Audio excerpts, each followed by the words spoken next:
Welcome! Today, you'll learn how to allow specific contacts to see your last seen and online status on Telegram Web, right from your computer using the latest update. First, open Telegram Web on your browser and make sure you're logged in to your account.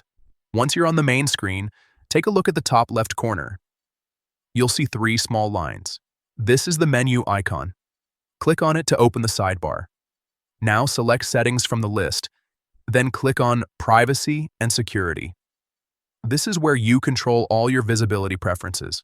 Under Privacy options, look for Last Seen and Online, and click on it. You'll get several choices here, but to make sure only your contacts can view your activity, select My Contacts. After choosing that option, a new section will appear labeled Always Allow.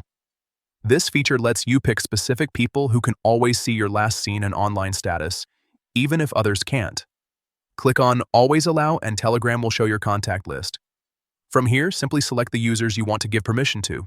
You can choose one person, a few, or as many as you want. It's completely up to you. After selecting them, confirm your choice to save the update. Once confirmed, Telegram will automatically apply your new privacy settings.